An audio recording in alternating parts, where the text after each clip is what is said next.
question is very brief, and I hope that will be answered yes or no, but it is going to take just a bit of background here.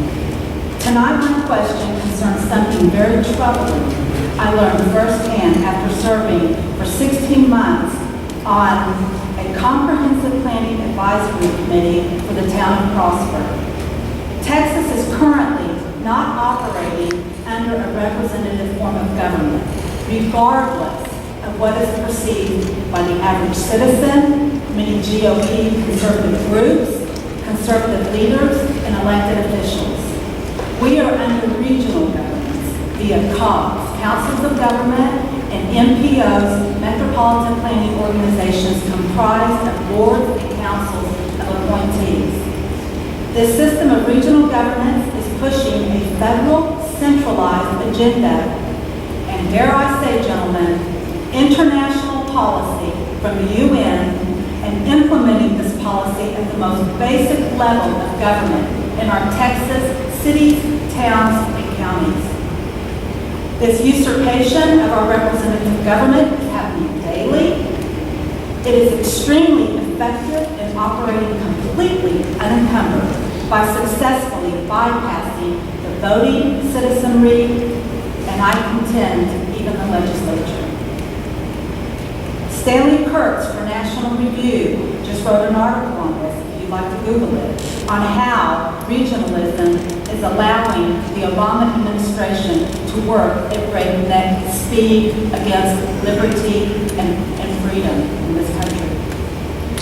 So my question for you, and I ask that each of you please weigh in. Are you aware of this usurpation of Texas cities, towns, and counties' sovereignty via regional governance?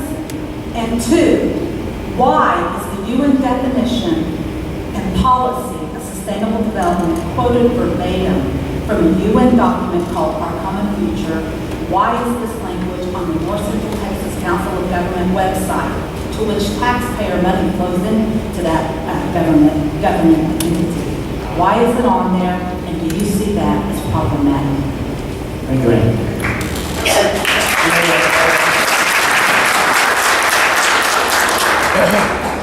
In this last session, I filed a bill related to MTCOG, and what I felt, and I still feel, is that they don't do a very good job when it comes to transparency. They don't do a very good job. They don't.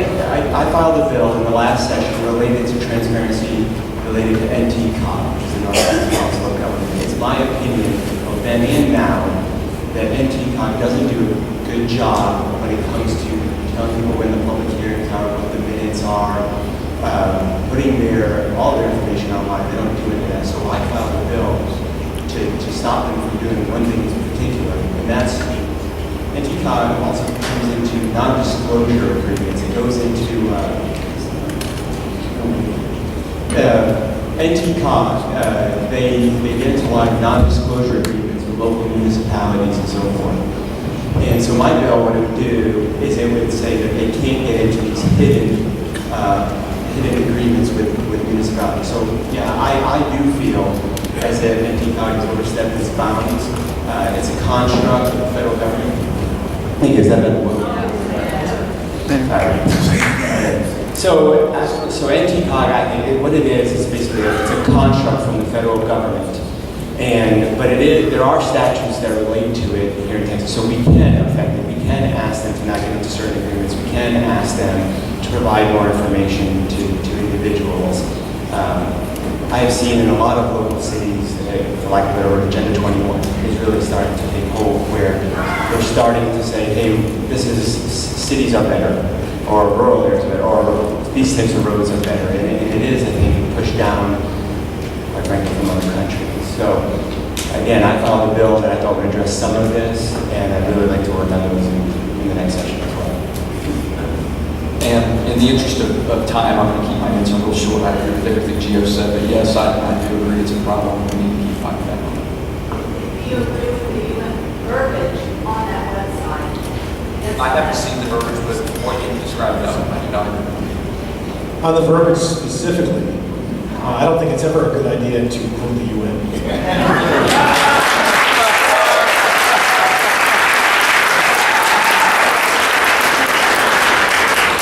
And ultimately, if this is going to be a democratic republic, the final say should go to your elected representatives, not to appointees and not to commissions.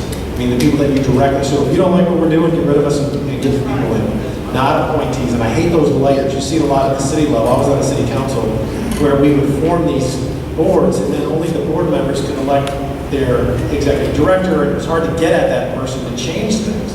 And that's ridiculous. Don't add any more layers. Direct representation. I agree with what was said earlier. I'm concerned about the verbiage. And actually, I filed a bill, constitutional amendment, HJR 105, which would give the legislature oversight over rulemaking authority that bureaucracies have. It's something that I'm very concerned about. Lucino Valla did it, is he takes rulemaking authority and makes up a rule that's got nothing to do with what Congress intended, and then he shuts down. He depermitted every electric generation facility and every refinery in the state of Texas. The EPA shut down the largest electric generation facility in the state of Texas, a $2 billion asset rendered worthless by EPA bureaucrats. And literally, the lights would have gone off in Texas in 2011 if it wasn't for us getting an injunction against the EPA to keep the lights on in our state.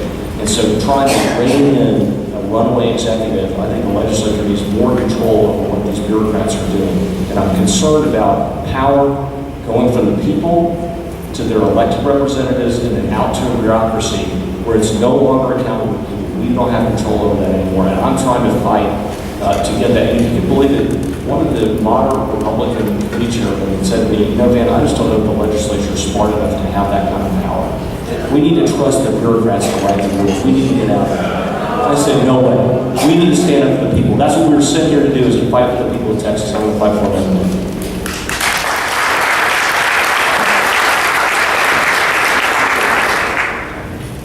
I agree with the concern. When I was mayor of a little bitty city of 500, I did write a resolution to stand up for our 9th and 10th amendments that are being worked around and served through the COG'S and through other things. And it is a mixed issue to me because I'm for freedom. And freedom does entail the right to fail and to enslave yourself.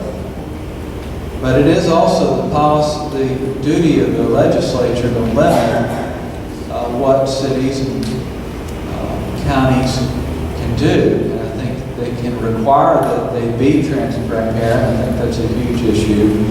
And to limit when they can take away someone's property or their rights. That needs to be, I mean, we expect that when we live very close together in a municipality, but to expand that into the counties is a serious mistake. I also authored an HJR, and I think it's, I can't remember, 149, but it was a step short of nullification. It's an issue of non-compliance with unconstitutional federal mandates that would require that any state officers or bureaucrats would not be able to assist or help federal agents. It wouldn't stop the federal agents, but think about it, they only have about 2,000 federal marshals. There's only so much they can do. Part of what they're going to do with the TSA, it's not going to stop at the airport, it's going to go onto your highway, to your football stadium, and it's going to be done with your local law enforcement facilitating it. And I say we do not enter into those agreements, and we actually, through the legislature, which the resolution dealt with, would identify those usurpations of our state sovereignty and require that the state not comply with those unconstitutional actions.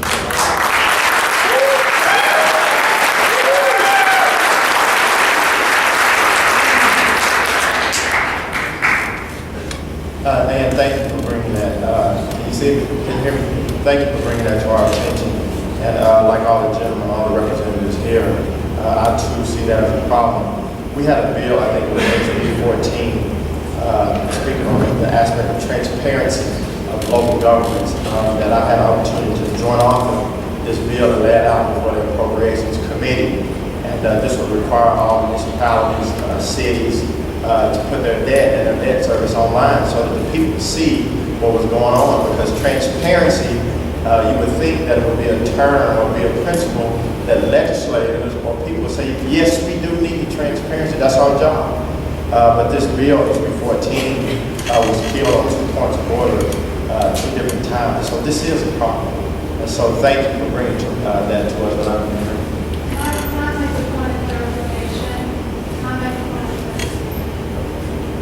This is really not about municipality transparency. This is about a system where you join the COG, where you become irrelevant because they hold purse strings. You disagree with them, you don't go along to get along, guess what? There go your transportation dollars. Okay, in my constitutionally protected opinion, this is a scheme. This is a scheme. You join, you go along, or you get spanked. And so it's not the municipalities that are not being transparent, it's having to join up with this COG and having the COG, a regional outside entity, dictate to the citizens of a town or a city. I want to make that clarification. That's very important.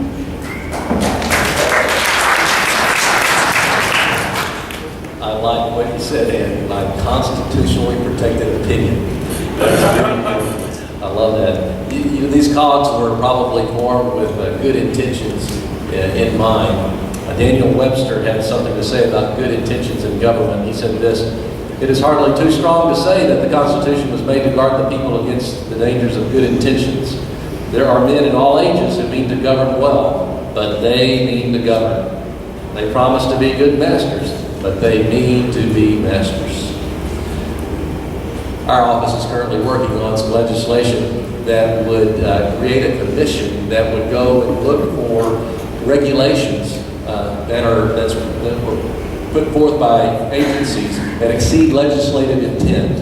And Ann, I think you just inspired us to throw other entities such as these in with those as well.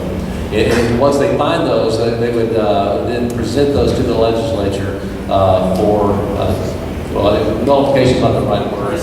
Dissolution. Thank you, sir, for that legal terminology.